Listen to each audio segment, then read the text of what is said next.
Adar comes, joy is increased.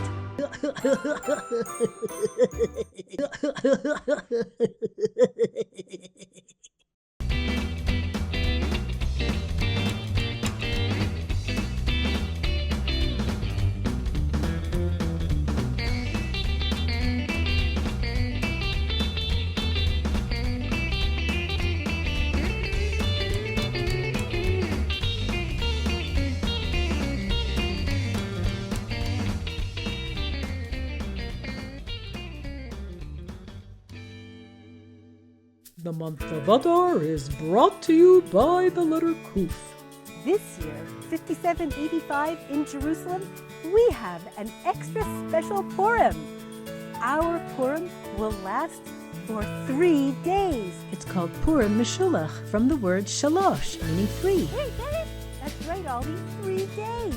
Purim starts on the 14th of Adar on Thursday night, and we all go to hear the Megillah reading and hear it again on Friday morning. Even people who live in Jerusalem who observe Shushan Purim the next day.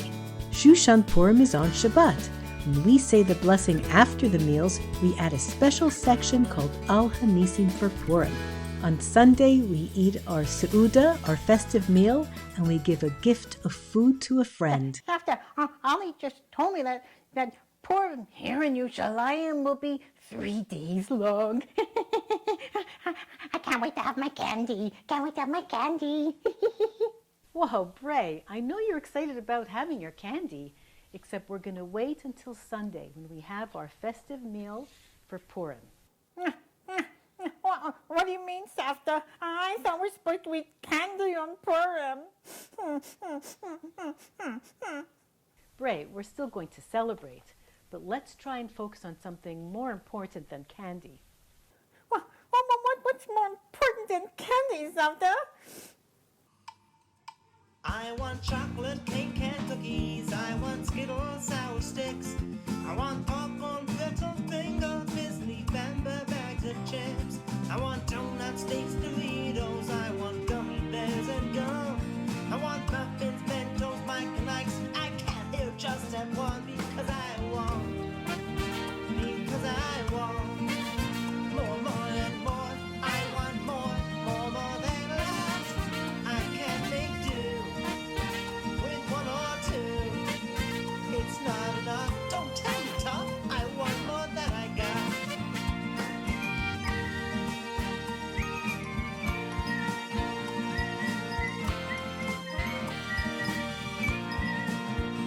Give me Coke and Dr. Pepper. Where's the Sprite and Mountain Dew?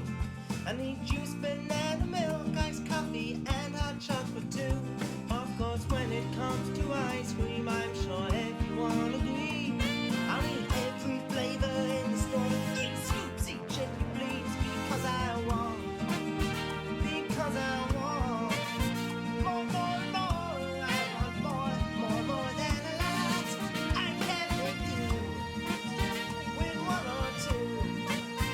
It's not enough. Don't tell me tough. I want more than I got. More candy, Safta. More candy, more candy, Safta. More candy.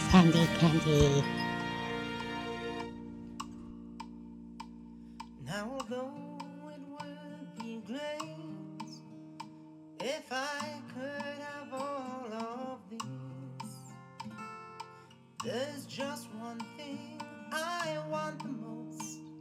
It's something I would miss.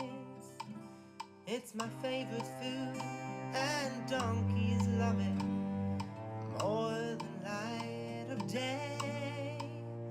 It's a great big bag, or sack, or truck, or mountain full of hay. Can I have hay? No? It's what I want. That's what I want. More and more. I want more than a lot. I can't make do with one or two. It's not enough. Don't tell me tough. I want more than I got.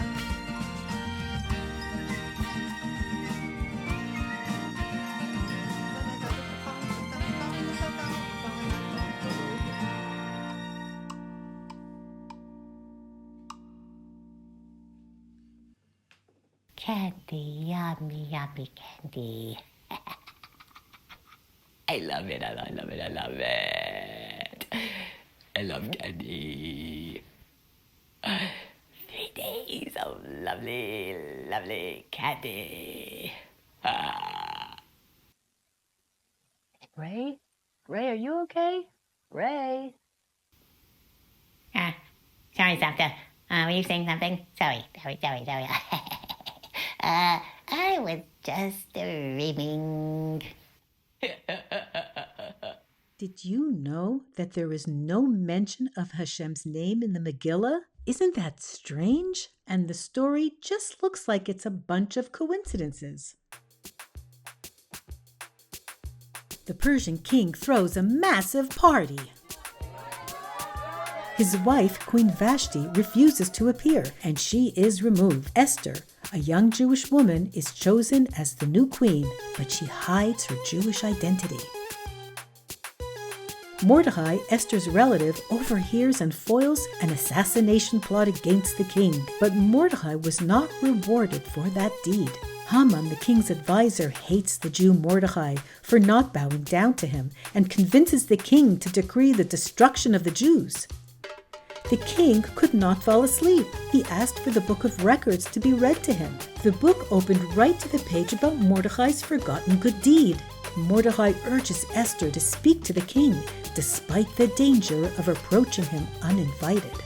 Esther invites the king and Haman to 2 private feasts, setting the stage for her request. The king honors Mordecai for saving his life earlier, and Haman is humiliated. Later, Esther reveals Haman's evil plan. The king orders Haman to be hanged on the gallows. The king allows the Jews to defend themselves, leading to their victory over their enemies. The Jews celebrate their salvation, establishing the holiday of Purim with feasting, gifts, and joy.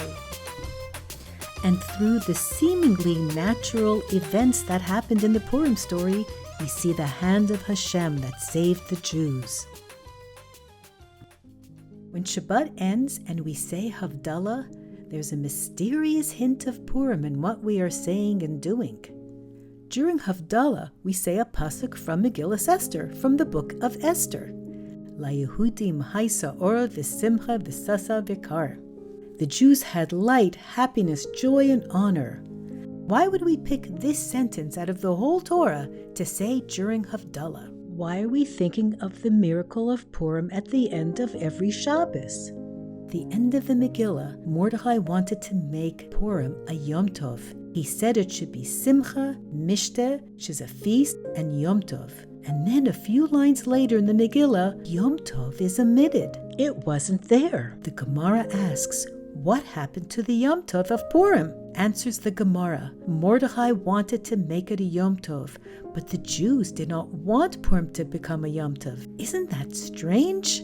Rav Hutner quotes the sages who study the secrets of the Torah. And the reason the Jews didn't want Purim to become a Yom Tov? We loved Purim so much, if it became a Yom Tov, we would need to make Havdalah when Purim is over. And we never want to be separated from Purim. We need to live with Purim all year round. We may be separated from Shabbos after Havdalah, but we are never separated from Purim. The great sage, the Chasam Sofer, said that when he looks at the 2 wicks of the Havdalah candle, it reminds him of the 2 heroes of Purim, Mordecai and Esther. The great sage, the Beis Yosef, said during Havdalah, don't just smell basamim, spices like cloves or cinnamon. Also put hadassim in your basamim. Hadassim. Esther's name was also Hadassah. Hadassim are a reference to Esther. La Yehudim haisa ora v'simcha v'sasa v'kar. We all join in to repeat it. We add the words Kain Tihiyeh Lanu, so may it be for us. We too wish to serve Hashem with confidence and without fear. We too desire to keep our whole Torah, Me'ahava, with love of Hashem, love of our fellow Jews. We are all one neshama, one soul, one family. Adar is the last month of the yearly cycle that begins with Nisan. It feels like an ending, but holds the power for new beginnings. Its sign, fish, dagim, reminds us that just like fish grow hidden beneath the sea, Adar is a month full of hidden possibilities. As we wear our masks and costumes on Purim, let it remind us that inside each of us, there is so much amazingness waiting to shine. Just like a mask hides what's underneath, Hashem also works in hidden ways, making miracles happen through nature. And when we try to do our best to do what Hashem wants, we help bring Mashiach closer, so the world can be full of goodness and happiness.